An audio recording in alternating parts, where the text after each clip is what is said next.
o'clock in the morning. Not stop what I do, you can turn on the radio.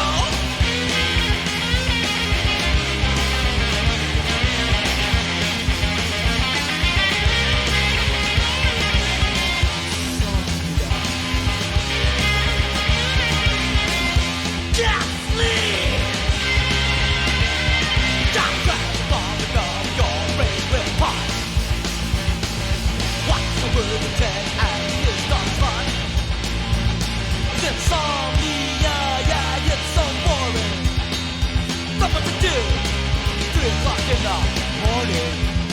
No, stop what to do, you got insomnia.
Thank you, everybody, for joining us.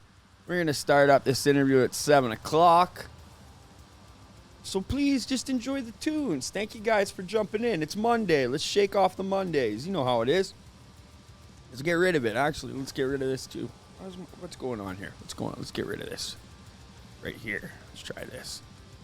Oh, wait. Whoa, whoa. No, that's the wrong one. What did it? Whatever. We're good. We're good.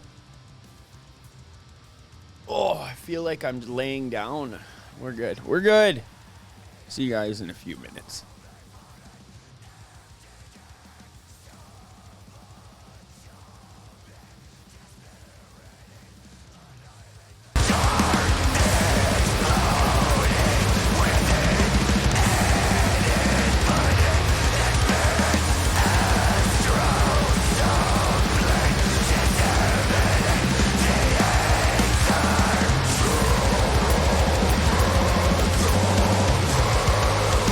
Come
We are always watching you. Your body belongs to us. You cannot escape. Your blood, your flesh, your rage, it's all ours. Yes. Everything is ours.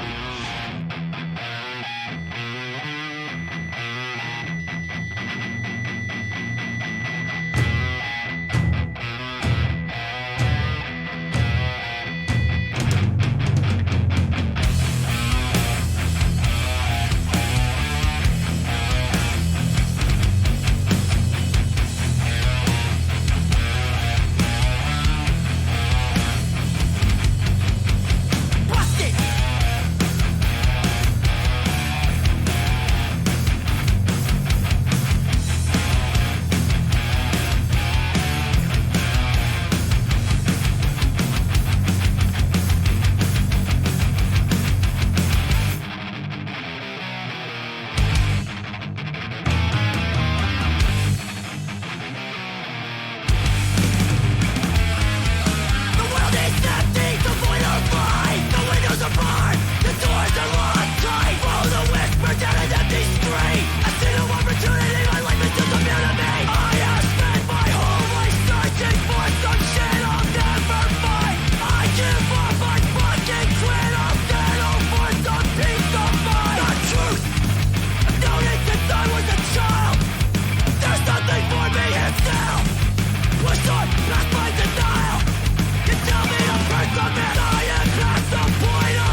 everybody. Thank you for tuning in to another episode of Trash Talk.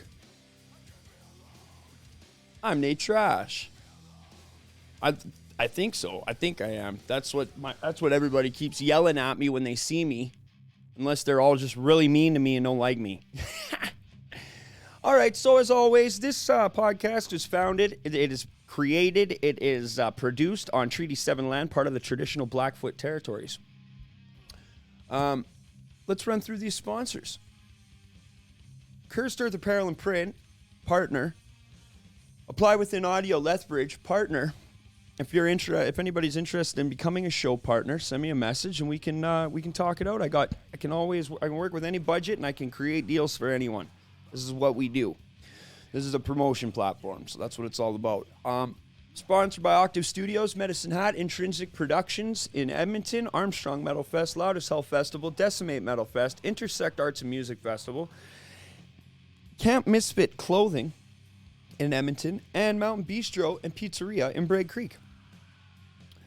So, how's everybody doing? Thank you guys so much for jumping in.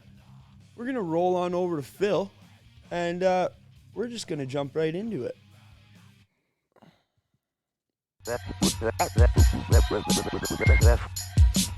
Boiled fish.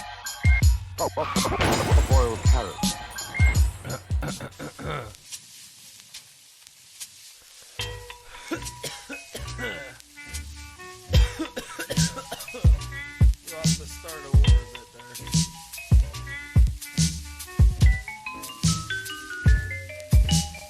Hey, I'm Nate Trash. Welcome back to another episode of Trash Talk.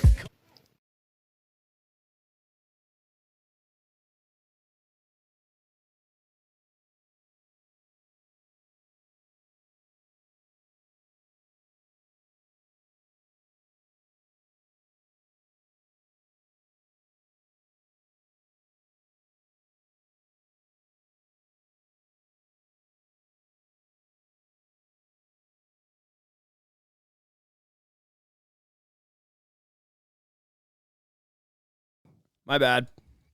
I hit the mute, and I didn't unhit the mute. Sorry about that, guys. That was my fault. I apologize. Thank you guys for letting us know. It's greatly appreciated.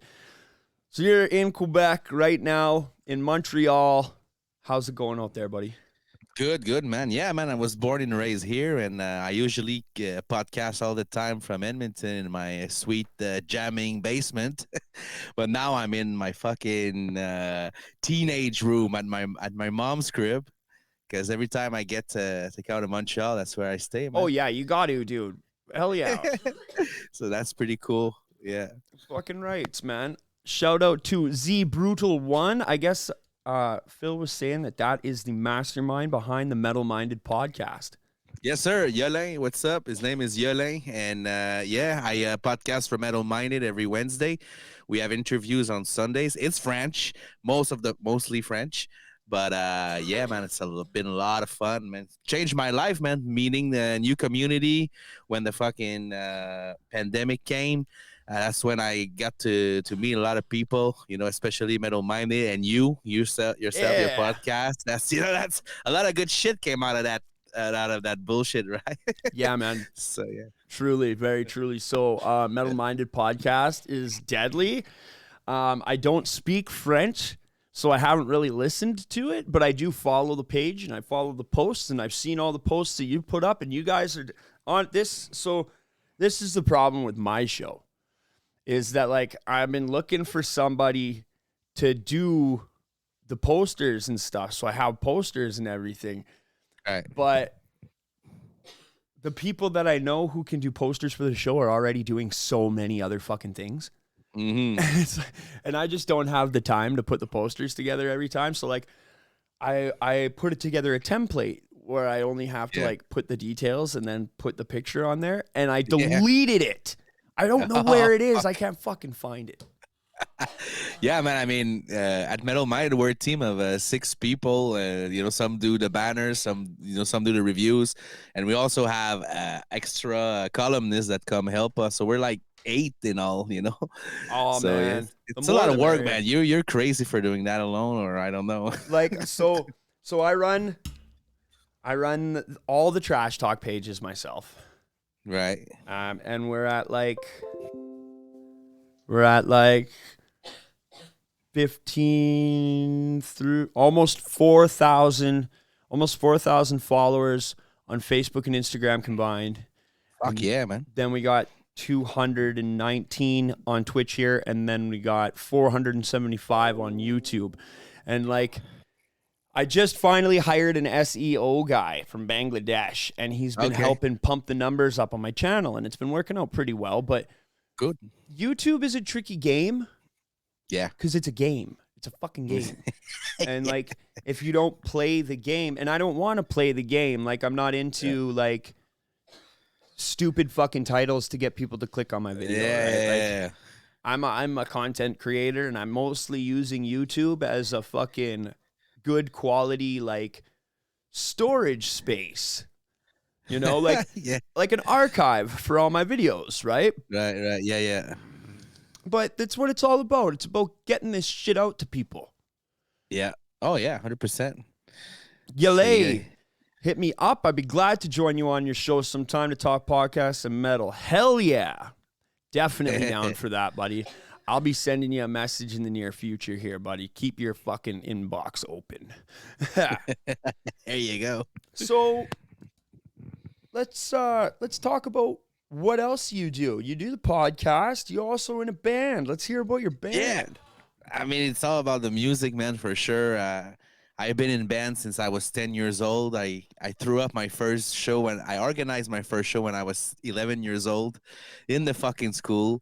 4 of us playing 7 songs, all like punk, you know. That was in 96. That's a long fucking set, man. Yeah, for a 10-year-old, yeah, no, for sure. And from there, you know, I've been in all kinds of fucking bands, classic rock, blues, even the jazz bands, you know, in the school, the orchestra, but also always metal, obviously. That's my first love. But music as a whole is by far my number one thing in life. And then for career, you know, I kind of step out of the scene from 2011 to 2018, and I joined SkullSplitter in 2019. And from there, I been full on back in the metal, hitting the podcast, and with SkullSplitter doing shows in Edmonton. And I also have 2 other side projects I'm working on right now. So I in 3 bands basically. Nice. Fuck yeah. And I just love to meet people at the show. I met so many people in the mosh pit, man. I started a mosh pit page. It's called Yeg Mosh Pit Crew. Hell yeah. So Horrify is trying to start something like that up too. I'm getting a design, a patch design, and it's going to be the Horrify Mosh Monsters. Oh fuck yeah. And nobody's going to be able to buy them. I'm giving them, they're going to be specifically given to people from us. For people who are always at the shows, for people who are always in the pit, doing fucking good shit, encouraging people, fucking keeping the space safe, but still keeping it aggressive, you know? Fuck yeah, man, that's awesome. And I know who you got to give it, the first guy you got to give it to. We all know, right? You got to give that to fucking Sword guy, yeah, dude. Sword guy's already, fuck. That goes without saying. That goes without saying. I don't know how Sword Guy would last in like a real full on Horrify pit because our pits are ran by the young crowd. Like 18, 19, 20-year-olds, and they don't fucking stop for the whole 25 minutes that we play. They don't stop. No, for sure. And our bassist jumped into the pit after our set, and they broke his fucking nose for acting tough. That sucks. Shit. They're like, you belong back up on stage, old man. Get the fucking your plate. Wham! And he got one. I'm 36, man. I'm a big dude. I'm a fat dude, and I love pitting, man. Even if I'm 36, you know, obviously the heart after my heart reaches 200 BPMs, and I kind of fuck off on the side, and I go back, I fuck up, you know, but I gotta be there. That's where the party is, man. And as a performer, that's what I fucking want to see. Yeah. So when I go to a show, I want to give that to the band. Yes. you know, and That's exactly I want what to you gotta have do. fucking hands on the stage, head banging. You know, that's what's fired a band to give a better show, and then it creates this fucking loop of raw energy, man. So you know, That's right. I'm all about that, man. That's right. You get what you give when it Yeah, comes to exactly. shows. Yep. And I have fucking full video evidence of that entire fucking process, man. Like we've recorded every one of our fucking shows, well, except for our first one. But that first performance, that first live show we did was Yep. miserable. We played at Burns. I had a panic attack all day, Oh, fuck. and I went on stage with a panic attack, and I was just not in the headspace for it, man. But Uh, our show after that was sick. We absolutely crunched it after that. I've seen some vids of your band. I can't wait to see y'all live. I mean, when next time you hit Edmonton, if I'm there, I'm going to this for sure. Shout out to our bassist Warren. He calls me the Phil Dozer. Oh, shout out to Warren. Hell yeah, buddy. The Phil Dozer. Yeah, that's my pit. One of my pit nicknames. Hell yeah. Thanks for jumping into the show. It's greatly appreciated. I just want to let all you guys know before we keep going with this interview. If you do want to support the show in any way, the easiest way to support the show is subscribing here on Twitch. If you have an Amazon Prime subscription, then you have a free Twitch subscription every month. So give me those Bezos bucks. Give me Jeff Bezos's money, please. Yeah. And it's not a lot. I think it's like $4 for a subscription, and that money goes directly to me for the show. And that fucking money goes right back into the show, so we can go out to shows, so we can do interviews, so we can keep doing promo, so we can do all of the good stuff that we absolutely need money to do. So if you guys want to support, hit that subscribe button. It's greatly appreciated. And honestly, I appreciate you supporting by just being here in the chat. So let's be real here. Hell yeah. Hell yeah, Phil. So what was the first band that got you into doing metals? Shit, man. So first metal show I saw was Metallica in 97. So I was 11 years old. Oh, so Metallica was when they cut all their hair off and they were wearing sunglasses all the time. Yes, they're loaded. Actually, technically, the first band I saw was Corrosion and Conformity because they were opening for Metallica that night, and I was 11 years old. I was already into music. You know, I loved AC/DC. Bon Scott AC/DC is my favorite band forever. You know, and I loved also punk rock, Nirvana, the grunge stuff. It was the fucking 90s, dude, you know. Yeah. And I was Metallica starts and James Hetfield, he says, "Oh, we want to see some titties," you know. And then every girl that flashed, he was bringing near to the stage, and I was like, dude, that's what I want to do in life. God damn it, James Hetfield, this is an all ages show. Yeah, exactly. My dad had brought binoculars, so I was like looking with the binoculars, man.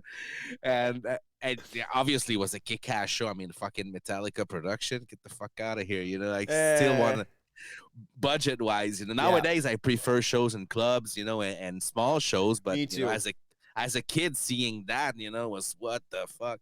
So I really picked up the guitar for good like the next day. But I continued to listen to punk rock and shit. And but what really, really got me into metal is a Slayer, man. It's funny because the first record I bought was the cover album, The Undisputed Attitude. So I didn't get hooked right away. But after I bought the VHS of Live Intrusion, it starts with Raining Blood. There was the tour, Divine Intervention tour. Oh, yeah, and there's just mountains of people jumping over each other like nonstop. Yeah, and the dude carving Slayer in his fucking with the fire is like, Slayer! That 13 years old, I think I was like, it blew my mind, and that's when I really started to really want to play metal more, you know. So it's been a long while, man. More than 20 years, you know. I starting to gallop with Slayer, you know, around that time, Ringing Blood, you know, but also the new shit. I love the new shit, and I was 14 years old when 2000 hit. So and my dad had rented the pay-per-view Woodstock '99, which is now famous because of that Oh, fucking yeah. Netflix thing. So I watched that entire weekend, man. I watched all that and at Korn, Limp Bizkit, Rage Against the Machine, Kid Rock. That was my big four. Oh yeah, And I guess Fred Durst wrecked. Fred Durst Yeah. destroyed that whole festival, from what I heard. I guess from what I heard, Yeah. Fred Durst single-handedly destroyed the stage, destroyed everything in the crowd, lit a whole bunch of fires, and like assaulted a bunch of people. Fred Durst, all by himself, from what I heard. I mean, I think I think that's I don't think it's all him by himself. The festival was organized like shit. Like, Oh man, no, that's was- just a joke. That's a joke I like because that guy he really tried to make it seem like it was Fred Durst's fault, and it's like, buddy, there was shut the fuck so up, yeah. many things that led up to that. Like, I'm pretty sure Fred Durst didn't even get there till a couple hours before his performance. Like a real heavy duty musician does, right? Oh yeah. He's not there partying with everybody at fucking Woodstock. He's got work to do. This is like when their career is at the fucking peak, man. Yeah. So- Exactly. And he of course he fed off that energy, but it was already it didn't it help was when already started. it didn't help when Red Hot Chili Peppers went back up for an encore. Playing Fire. Nobody talks about that one. Yeah, but as watching pay-per-view, I didn't know half the shit that was going on. I saw the fires, I saw some ruckus, but when I saw the Netflix documentary, I was like, fuck, man, there's a lot more to this than I didn't think it was such a fiasco, was such a shit show, a clusterfuck. But anyway, so that was a big event for me for metal. After that, I a couple months later, I bought my first 7-string because I wanted to be Korn, man. Korn was the shit by that, I love the sound, the dissonance, the grooves, That's one thing I noticed too. Okay, so like late 90s, there was 3 types of people in the late 90s. You either liked Korn, you liked Slipknot, or you were into Deftones and System of a Down. And I was all 3. I was big in all 3. a hardcore Slipknot, System of a Down fan. Cool. Korn was one of the first. Follow the Leader was one of the first metal CDs I ever owned. Nice. Right next to my Meatloaf fucking Bad Out of Hell CD. Oh yeah. But fucking nobody touches what System of a Down did still to this day. I agree. They're really, really unique. And as a columnist, we're always arguing about fucking genre and shit. These guys are so hard to classify, and they're so unique. And I also was a big fan. And the first time I heard them was before Toxicity, hitting on some bongs at my friend. His father was a policeman, and I enter his room, and his room was all weed shit. I'm like, dude, are you crazy? Your dad's a cop. It's like, dude, this is the house, Bro, nobody's gonna come and raid the fucking cop's house, dude. So I remember we listened to the first album together, and I was like, what the fuck is this? And like literally like 1 week later, they dropped the video for Chop Suey. And yeah, I was big into System also. Great band, man. I've been listening to them. I've been going back into my new metal vaults here for the last couple weeks, and like a lot of old fucking Mudvayne comes up. Mudvayne's gonna be releasing new stuff soon, from what I hear. Shit! Yeah, really? the Whispers on the Wind, or that fucking Nice. that Power Man 5000 Rob Zombie tour fucking knocked off the cobwebs, and they're going back into the studio. Nice. That's awesome. Also, have you ever heard of the band Candiria? Oh, dude, what? Yeah. Listen. I got another story for you, man. We did this. This was junior college. We have a school in Quebec called Cégep, which is fucking bullshit. It's between it's between high school and college. So basically, you do nothing there. You you just lose 2 years of your life. I love But I love when French people talk about bullshit. But anyway, they had a band contest, and me and my two buddies that been playing music forever, my homies here.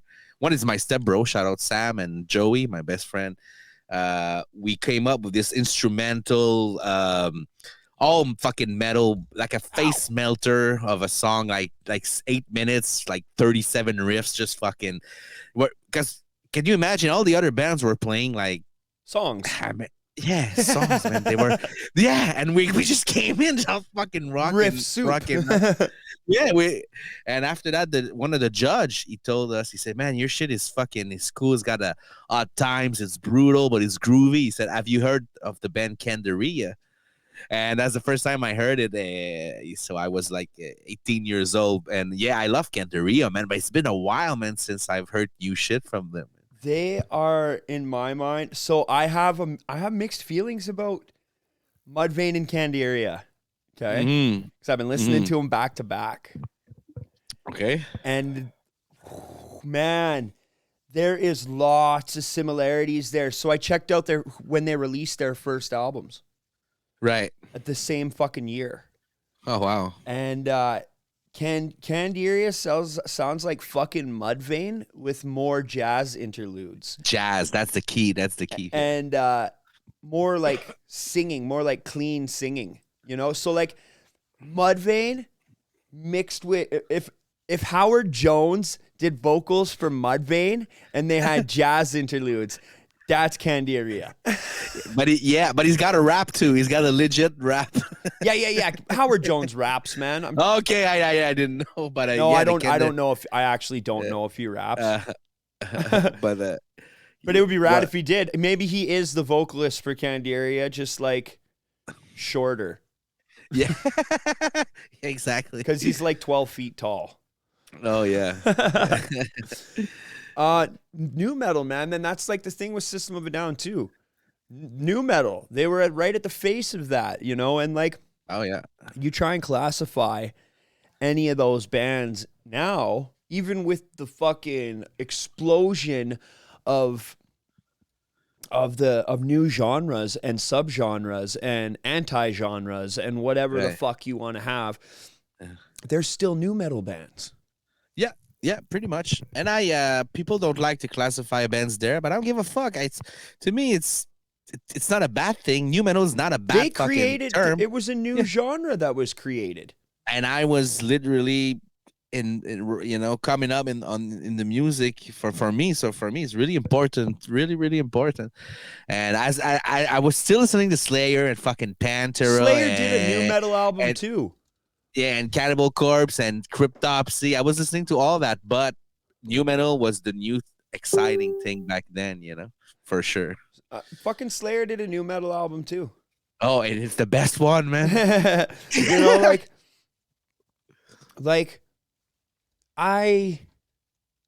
was the last time like a real new groundbreaking genre was brought to the forefront.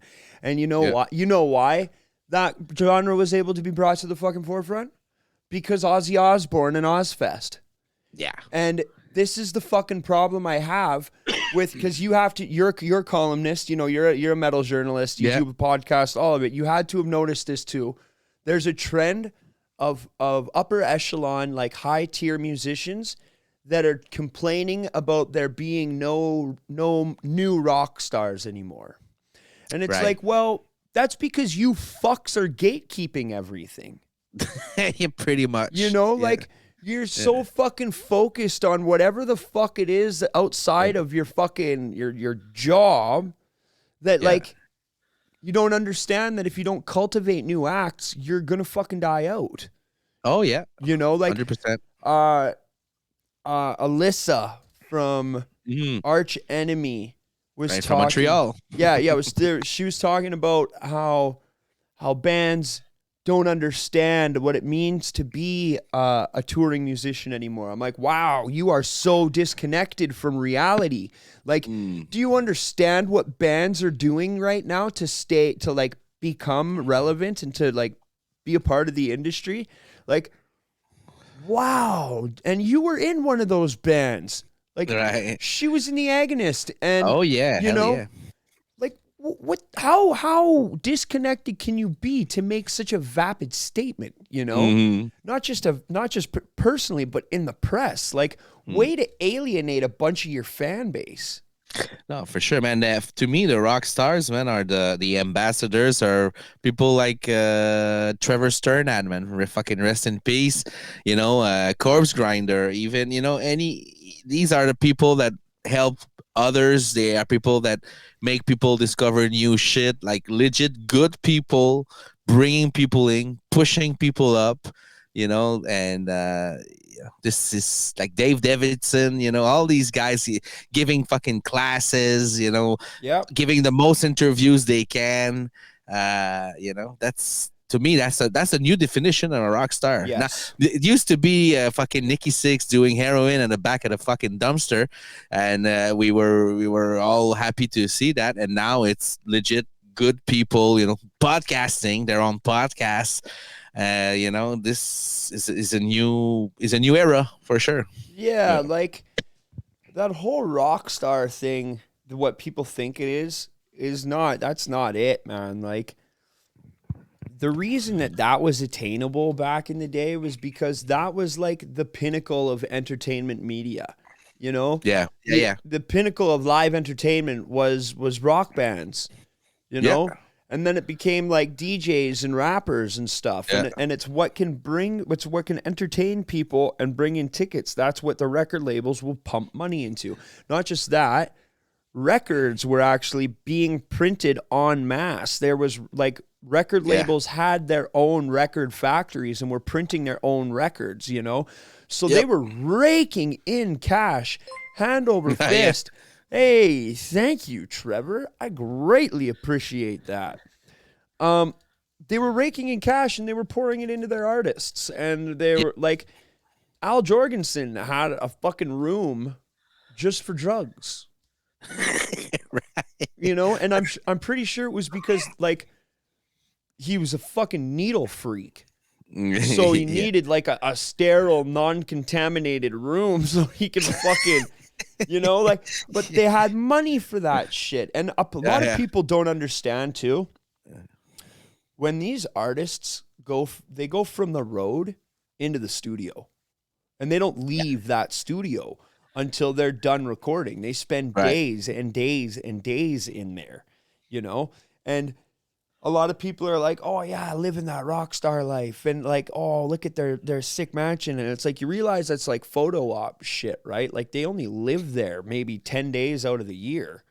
Oh, no, you know? For sure. Like it's not the life that people think it is. And once I started to realize that type of thing, I was like, no, I don't think I could ever try to aspire to giving away my privacy like that, to giving away my whole fucking identity like that, you know? Right. But here we are, a lot of people fucking aspiring to all this fucking shit. And Trevor says the rock star life is all about the music now. Pretty sure we dropped the whole drugs and alcohol thing. And it's true, you know, there are still a couple people out there that glamorize it. But what I've noticed is a lot of those people are like 50 years old and playing the same shows that we are, or at least like trying to, or like mocking us because we're not playing covers for $300 a night, you know, like. Yeah, shout out to Trevor. That's the other guitar player in SkullSplitter. Big old Trev Bone. While we're on the shout out OG Kenobi. That's my little brother, and my fucking dad from Vietnam is there. Stevie Ray Bob. He's in Vietnam? Yeah, my dad lives in Vietnam. Nice. Yeah. I thought that was just, I was like, hey, that's Robin Williams' line. Fucking dope.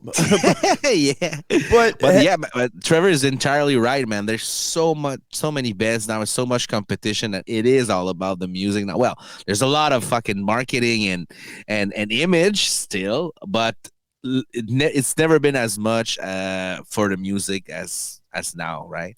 It's true. It's true. I've seen a lot of bands, a lot of old bands tried to come back with the same mentality that they had before. Right. And surprise, surprise, they're playing to empty rooms. They crashed. For sure. Like it's not. It's and I help a lot of bands out in the background. You know, I get a lot of messages from bands asking for advice and stuff, and I do like consultations and shit too. And it's like you got to talk to your fans. Make a post. If you're gonna make a post on Facebook and you don't reply to any of those fucking comments, and you don't like or like you don't like acknowledge any of those comments, and you wonder why nobody wants to come to your fucking show. It's like, well, you built a wall in front of yourself and your fucking fans, and your fans aren't gonna stand there and stare at it hoping to fucking hear your music. And even at Metal Minded, we see that because, you know, the bands that come on the podcast, it's like 95% of the bands, they're cool, and they come on the podcast, they get interviewed, and they respond to fan questions, you know, and they're there for us, for the scene. But there's a 5% that are like, oh, we're over that, and we're like, yeah, these are the ones that are gonna crash and die the first, man. You build that wall between the rest of the scene, and people gonna hate your fucking guts for it. I mean, Trevor Sternad, he was making these lists on the Obituarist, a column for I don't remember the exact magazine, and I asked him, dude, do you have that playlist on Apple? Because he only had it to Spotify, and he said no, man. And I did that for him, and he was like, he shouted me out, man, Yeah, you know, like. That's what it's all about, man. Yes. Like Trevor Sternad was one of the fucking greats, man. And that's like I had my heyday with Black Dahlia Murder when I was just getting into it. Like that's where I feel like every extreme vocalist that does like the gutturals, that does the intense shit, they're gonna have a little bit of Trevor Sternad influence.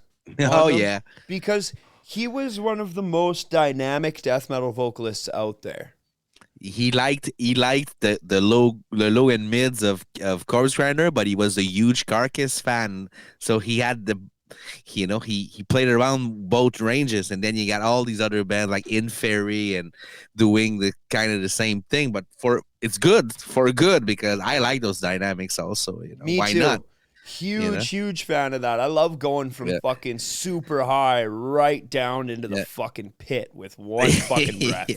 Like it's fun. It is, man. And like we're playing in the new songs, I'm playing around with some ups and some downs in one breath, and like it's pretty cool listening to the wave. And it's like, fuck, I didn't think I'd be back into this. And then hearing about Trevor passing away, it was like a big fucking flash from when I was just starting to get into it, right? Because I was System of a Down guy, Slipknot guy, but when Black Dahlia Murder came out, it was like, this is something new. This is fast. Oh, yeah. This is fresh. Intense. Like, this is fucking new.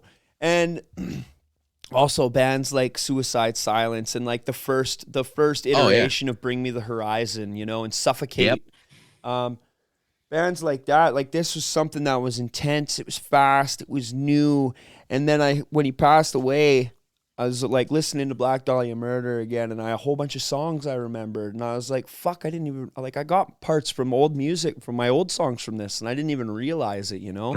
Yeah. And then I start like going through my Instagram, and I follow a bunch of industry people in the States, you know, and I've talked to a couple of them, and their posts after Trevor passed away, they started talking about like, this is what Trevor did. This is what he always wanted. He always showed up for bands. He was always talking about other bands. He was always that guy helping the scene. He was, no matter how big Black Dahlia Murder guy, he was always a local scene guy. Oh, yeah.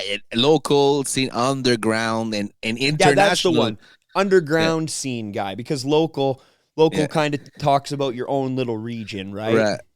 Yeah, underground and international underground. I remember, man, he was posting shit from Indonesia, and all genres, you know. French fucking black metal bands and shit. Exactly, and Indonesian's brutal slam and Chinese and all that. And I mean, these lists that he made I still have them on my phone. They were amazing. Like I discovered so many artists because of him, and yeah, man. There needs to be. Well, and a lot of people don't realize is that's what gets these people to the spots that where we individuals like us revere them, you know? Oh yeah. Is their attitude. It's not because they're assholes and they're and it's not because they're assholes to the right people. Exactly. Nobody gets to the top by just shitting on all the right people. Like unless you're a politician in America. Yeah, You know, exactly. like, and then that's the only way to get to the top is by Right. by shitting throats. Well said. You know, but and I have to say too, like, the only time that like it started to start working out for me was when I stopped having all these hangups about attitude and like all these hangups about should I treat this person nice versus should I waste any time bothering to try and be polite to this person. And it's Right. like I'm wasting so much time trying to figure out who I should treat good and who I shouldn't even worry about when I should just be like treating everybody good and like just enjoying the company of people who enjoy the same stuff as me, you know? Well, that's what got me back into metal full throttle, like in 2018, was the communities, man, and the online boards and groups, and going to shows and talking to people, and like metalheads really are nice people, man. On the generally speaking, it's just been so positive, so much positivity, sharing each other's music, and The real ones. Those are yeah, the real yeah. ones. Selling stuff to each other's, CDs, patches. I met people buying patches. I met people in the mosh pit. I met people just sharing music, And they're stoked. They're stoked to talk about it, you know? yeah, it's They're- passion. That we have really high passion in our. I think this doesn't exist in any other genre of music for sure. Metal is so passionate about metal. Metalheads are so true. passionate about metal. It's true. And like there is also like the bad actors in the scene though too, right? Oh, for sure. The But fuck ones 'em. that like the individuals that like pop into one or two shows and they Yeah. seem to always want to have like the loudest opinion about things and like Yeah. it's like, oh man, you realize we all laugh at you, right? There's assholes and posers everywhere, man. That's you can't escape it, even in No, metal. and that's just it. You got to roll with it. You got to roll with Yeah. it and fucking go. But- And yeah, it's not just in metal. It's in any sort of community at all. Right, exactly. Exactly. Can you flick the TV back on, babe? That blue light glow is killing me. No, her headphones are in. She doesn't care about me. I can see it on my back wall. Yeah. Oh, yeah, no. yeah. It looks like that cool backlighting that YouTubers have. Huh? Here you go. Hey. Shout out to my laundry pile for being one of the most reliable things in my life. Yeah, it's always there for you. Okay, Warren's in the chat. I got to acknowledge him on these ones. John Dyer Baisley is another good guy for going out into the scene. Loves to be present. Does lots of album cover art for bands he likes too. What band is he in? Man, Oh, I'm not- Baroness. He said in the Oh, next comment. cool. Does a lot for his own band, Baroness. Did the cover of one of my favorite Skeleton Wish albums. Skeleton Witch is coming back with some new music too. Can't wait. And Kvelertak. I've heard of Kvel. That name is intense, man. Kvelertak. Yeah, you nailed it. I Klavlert, think. Klavlertlak. I think I just So- put a whole bunch more L's in there for no reason. Sounds like a fucking prescription medicine or something. Fucking rights. I love people like that. It makes their music a whole lot easier to enjoy. It really does. It makes their music a whole lot easier to support and like enjoy and get stoked about when they're good people, you know? And Dylan, shout out to Dylan, Mr. Dylan Yo. Avery. He's like, I was watching Kill Bill and lost track of time. I saw Dylan at the show in Red Deer on Saturday. Oh, cool. And it was the first time we met in public before, like met in Oh. person. And, Nice. We had big hugs, and his hair is just as curly in person as it is on the internet. It is, dude. And that's another funny thing. I met Dylan in a fucking mosh pit. Yeah. That's how I met him. And then he was playing the same show as us. And that's how I first talked more with him. And he's been our drummer for a long time now. And it's fucking going great. Dylan is another individual who goes out for the scene. Oh, yeah. Shout yeah. out to everybody. He's in a million bands and he plays shows every week. Go check out Live in Filth and Go check out Deliver Drums. Yeah. Oh, yeah. Hell yeah. Thanks for dropping in, Dylan. Make sure you fucking hit that fucking follow button, or better yet, hit that subscribe button and give me some of those Daddy Bezos dollars. Hit me with that Prime subscription. I gotta do a campaign to get some more subscribers, because we need to get some fundage built up for next festival season, so we could go and hit. Hey, thank you for that. So we can go hit more fucking festivals. We want to go and travel more, and this year was really great doing Loud as Hell and doing Decimate. There was a big mess up at Decimate, though. A messimate at Decimate, if you will. Okay. I ended up losing all of yes, Dylan, thank you.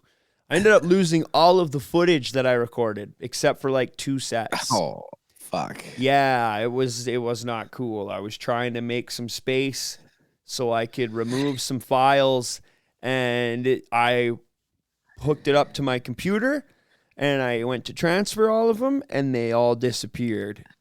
Now you're the accountant, man. Actually, I heard you talking about this either when you had your son Brody big guns on the, or it was when you had the hero from Tidebringer. I don't remember, but on one of those episodes you mentioned that you have footage from our first show with this lineup with Dylan and Warren.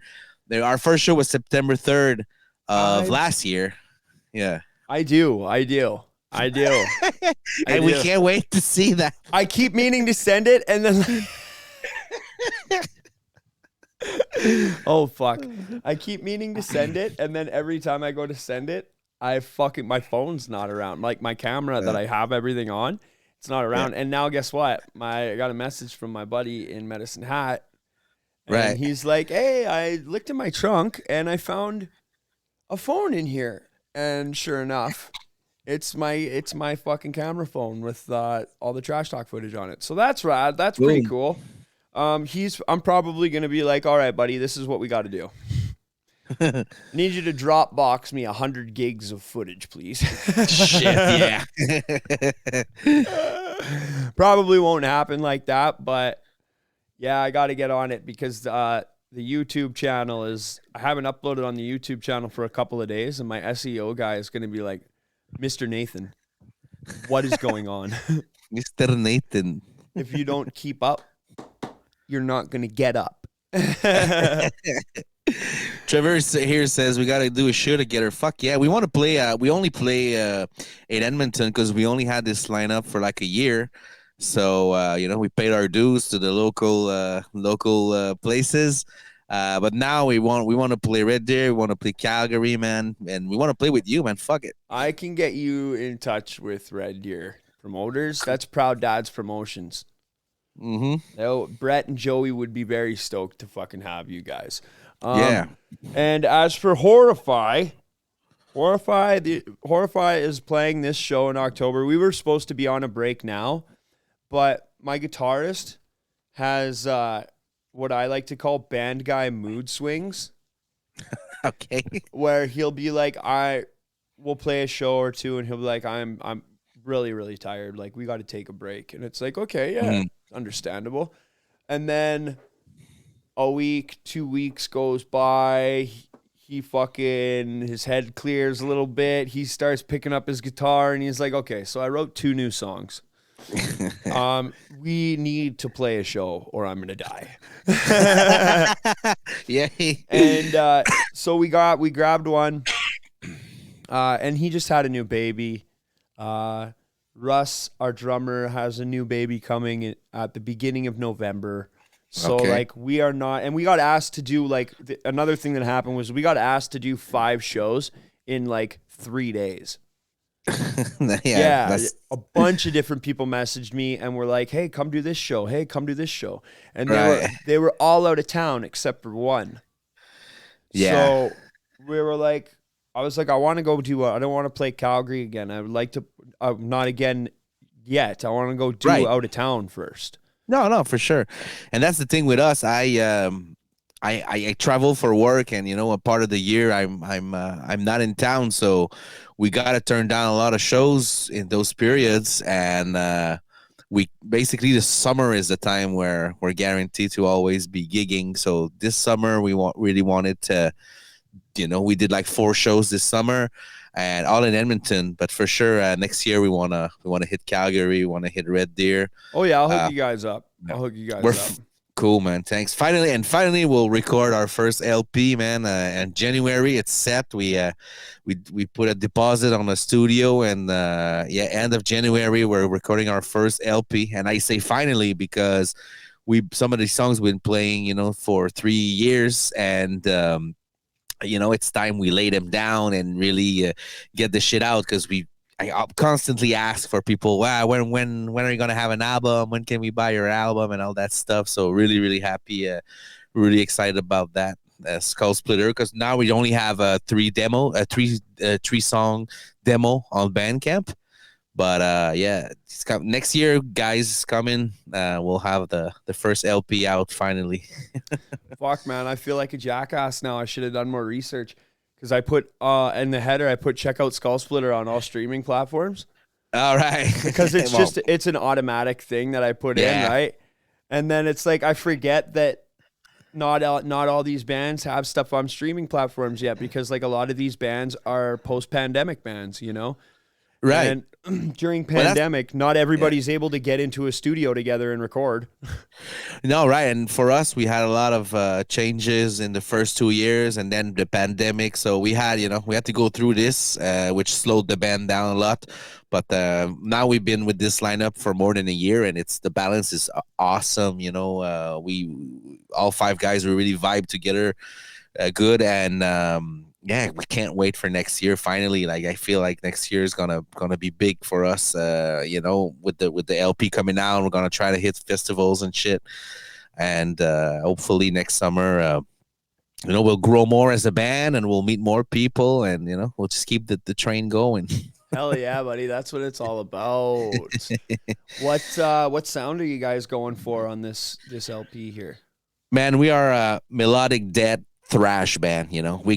We all 5 of us come from really different places. There is some crossover, of course, but mainly we're melodic death and thrash band. Like we're fast, we're fast, we're groovy, but we also have those cheesy harmonies, reminiscent of the good old days of In Flames and shit. Terrible. Yeah, we're like yeah.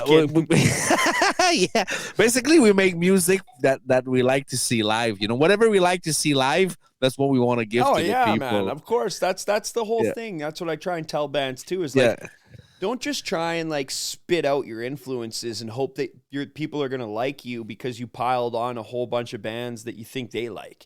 Like that's not what's gonna happen.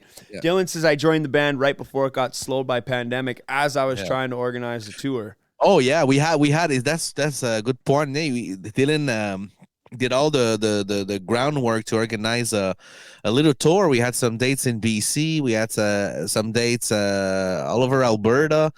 We had it was split in 2 weekends. I think we had 7-8 dates, and we were fucking stoked for that. And obviously, it got all canceled. But Phil, don't forget to bring that band of yours our way too. Now, for sure, man.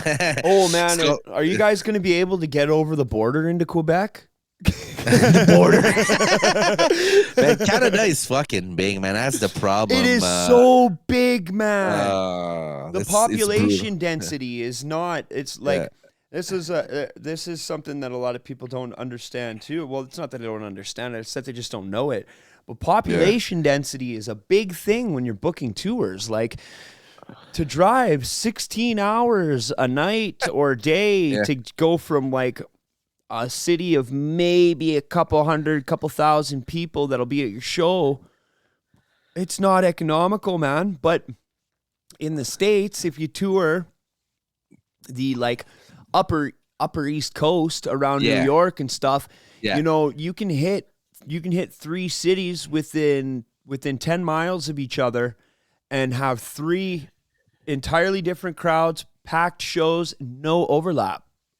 Yeah, exactly. No, that's entirely true, and that's why I'm so so proud and stoked for Deatherus and fucking Stench of Death, that tour they did. I helped out a little bit, I think, with Damon there in finding some promoters in Quebec. Damon's But man, awesome. Damon's yeah, awesome. but these guys are fucking killing it, man. And they did BC to Quebec, and they had a few days there. And I even have some homies that I'm close with that bought their merch and shit. And for me, man, that means the world to me. That's what it's all about, dude. Because that's since I moved to Edmonton, and that's what I've been trying to do. Join the East and the West more, and that's why I created that little group, Canada. What the fuck is it? Metal Brother, pardon me. And yeah, I think that because we're all big on our local scenes. Like Quebec is big with local bands, Edmonton, BC is big with the West scene. But man, even if the bands can't really afford to tour back and forth right now, at least we should fucking buy each other's merch and music.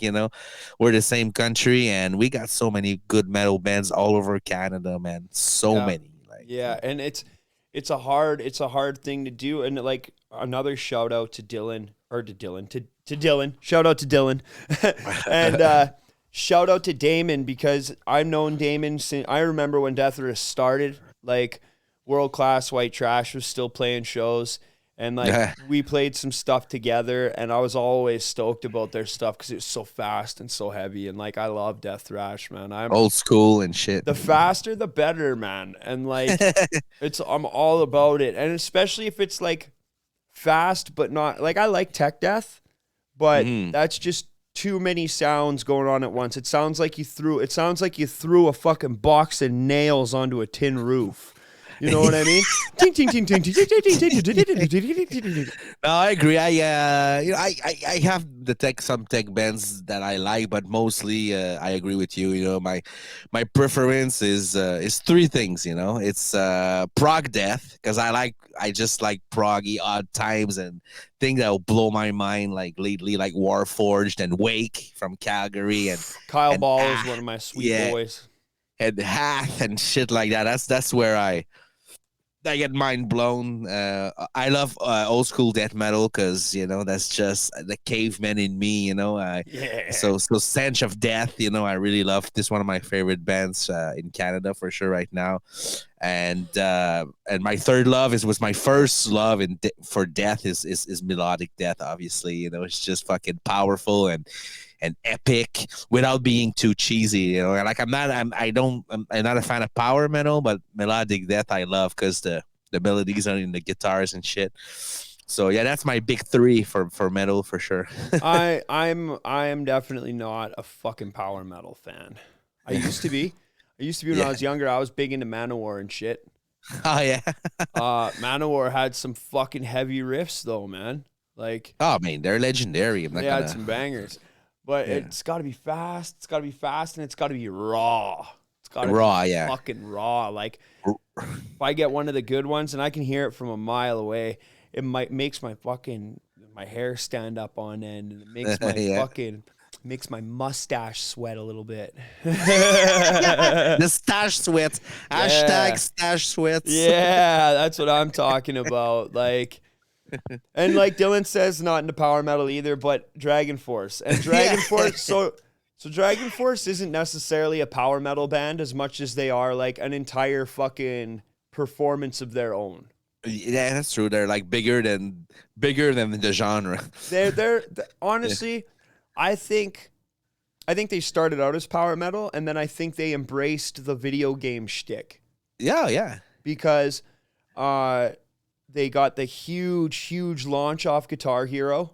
They made huge money off of Guitar Hero and all the licensing they were able to get after that. Right. Then Sam in England becomes like one of the biggest known guitar guys out there. Fucking Herman Lee starts streaming and all that, and like he's killing it. Yeah. Building up the community too. Like here in Calgary, they brought up my buddies in Concrete Funeral on stage with them. Oh, wow. Yeah, to fucking shred with them. Like, shout out to Devin and Jesse. Devin is an absolutely insane guitarman. But you know what? I think if I have to listen to power metal, I'll listen to a Canadian power metal band. I'll listen to Unleash the Archers, man, because they fucking, that's the kind of power metal I like, because it's rooted in heavy metal, but it's got melodic death riffs and that it's so fucking clever and so tight, and if I'm gonna listen to something power metally, that's what I listen to.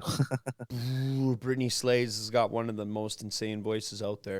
She's amazing, and She's so nice too. They're all Oh, so yeah. nice. Like Grant is one of my old drinking buddies from back in the World Class White Trash days. We actually played a show with them to about 5 people in the New Black here in Calgary. Yeah, it was World Class. We Found the Body and Unleash the Archers. And there was 5 fucking people there, and it was like a Thursday night, and they were in their full outfits on a stage the size of the stage at Burns. And they fucking crunched it and smunched it, man. They killed it. Oh, fucking rights. And then we went and partied afterwards. It was deadly. It was fucking deadly. And we got back to the house, and Brittany was on the couch in her full pajamas with a blanket on. And she's like, "Don't bug me. I'm watching TV." No shit. And like everybody walked right past her, and they were like, we're all drinking in the kitchen and stuff. Shout out to my buddy Carter, rest in peace. I'm pretty sure we were partying at his place. And fucking good times with Unleash the Archers. It's awesome to see them having so much success. They're one of the like the role model bands. Oh yeah, that 100%. If you stick to it, if you fucking work hard on your community and you work hard on your fucking show, you work hard on your performance as well as your recordings, there's no stopping you. Yeah, that's true. And they're gonna just keep on fucking rocking. Grant's been killing it on streams too. Yeah, that's cool. So let's bring this around full 360, buddy. What's the future hold for Mr. Phil Rock? Well, man, I actually with my dad, man, I have two other bands. I have another band. It's called Empyrean Heresy, and it's Vietnamese war metal. Yeah, no, that's the fourth band. That's the next one coming.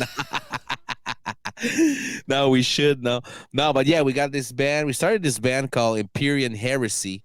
We were writing a bunch of riffs nonstop because my dad, who lives in Vietnam, I hadn't seen him for 4 fucking years. And when the pandemic hit, he was out of the country on a visa run, and he couldn't go back in the country. So he ended up coming to live with me in Edmonton. He stayed there for 2.5 years, man. And my dad's my best buddy. So we just played guitar nonstop. We wrote 30 songs. And we're like, what the fuck are we going to do with this? Like, this is so much music, It is so good, because every night, every night after work, have a couple beers, a couple tokes, whatever. And we just play guitar 4 or 5 hours and write all these riffs. So, I was on the boards on Facebook and shit, and we hired a drummer from Austin, Texas. Shout out Chris. He's fucking killing it. So right now he's sending us all the pro stems and shit. Now he's working on the 8th song out of 11 for our record, and he's killing it. Shout out also to Joseph from New Mexico. He's gonna be the vocalist on the project. And yesterday, man, I was just chilling here with my stepbrother, the son of my mom's husband, and he's the one who I was telling you I was playing music when I was 10 years old and doing all these shows. He plays bass, and I made him. I don't let anyone hear the whole record, but him, it's different, Yeah. Everybody's got those few friends where whenever something comes out of the studio, it's like, check this out. Yeah, he's family A, and B, like most of the riffs I write, like I know like he will get because we play music together for so much. He's got all the tropes that we did. He doesn't need to So hear the rest of the song. He doesn't need to hear it all polished and right. mastered and shit. It's just like, bro, check this out. And he's like, oh, shit, yeah. Yeah, exactly. So I'm trying to get him to play bass on the record. I think that would be great. And same thing, man. I'm trying to get this out sometime next year. So that'll be this is my pet project. Me and my dad's pet project, Prog Death. You know, I'm talking to people in Edmonton to mix it, a mix master. I might do some guitars there a bit also. So that's very excited about that. And apart from that, again, another coincidence. I was just shooting this shit about HM. I'm a huge HM2 fan. Chainsaws, man. Everything from Entomb to Gate Creeper. You know, even if they're hardcore, they're old school death. They're Death Doom. If you have HM2 in your sound, you already start good. You know, for me. Yeah, buddy, that was the first guitar pedal I ever used too, man. Oh shit, man! It was a game you're golden, changer. man. It was a game changer. Like I was fucking 12 years old with an electric guitar that I stole from my older brother, and his little PV amp. Oh, he had just gotten into fucking smoking weed and drinking, so like he wasn't playing guitar anymore. But I was up in my room and I was like sitting there strumming it with no distortion on it, and then I would hit the pedal and I'd be like, what is this fucking, what is this? And then your hair go like this. And I'd like get close to it and I'd strum with no, and like not even hit any notes. And I was like, and then I hit the pedal and it'd go, and I'd be like, what's happening? Is this masturbation? Did I just come for the first time? Just a little PV Rage 151. Yeah. One of the tiny little boys and like a fucking Squire. And I actually have a Squire fucking Strat, a black Squire Strat. Wow. And this one was a red one from like way back in fucking 1999. Oh yeah. And buddy, it was something else. The first time you play with distortion, man, and that to hear that pedal have a resurgence is fucking right. I bought mine 3 years ago from a dude in New Brunswick, like $200. I'm like, yep, done. It's one of the original ones, Japan ones, whatever. So I bought it, and then I didn't find a place to use it, and I was on the boards. And what happened is the drummer from Necrotic Gorby / Kilitaurus, one of the best drummers in Quebec in Canada, he's like, yep, let's do it. So, fanboy moment, I went to see my dad. I said, fuck, we got to start another band, man. GP Bouchard wants to start a HM2 band. So we wrote like 4 other songs. And we're starting a band with him, and it's gonna be. This is fucking heavy shit, like HM2, right. HM2, low tune, caveman. This band's gonna be. It's called Vile Offering. So this one is still more in development, but it's fun. So within these 3 bands, what is cool is I have outlets for my 3 favorite metal subgenres, right? So I told you I love Prog Death. That's Empyrean Heresy. That's my pet project. I said, well, yeah, I love OSDM. That's going to be mostly Vile Offering. And I love melodic death and trash. Well, that's fucking SkullSplitter. So boom, now I have 3 bands. And whatever riff I write, I have a band for it. Yeah, fucking rights, man. That's what it's all about. That's fucking rad as hell. Very stoked, man. Very stoked to hear it. I hope I can get a piece of it when you got some fucking demos done up. Oh, 100%, man. I'll send you shit. Fuck yeah, buddy. So this is the end of the stream, Phil. This is the time where you get to lay down your shout-outs, my buddy. Sure, man. Well, shout out to you. Shout out to Metal Minded. Shout out to Puyo of Destruction, another podcast, and our friends of ours. Shout out to my bandmates at SkullSplitter for being here tonight. Shout out to Yolin, who's been from Metal Minded, who's here tonight as well.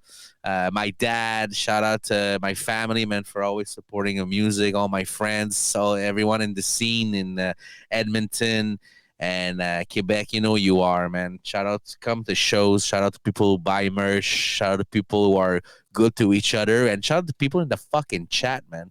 Yes. Yes.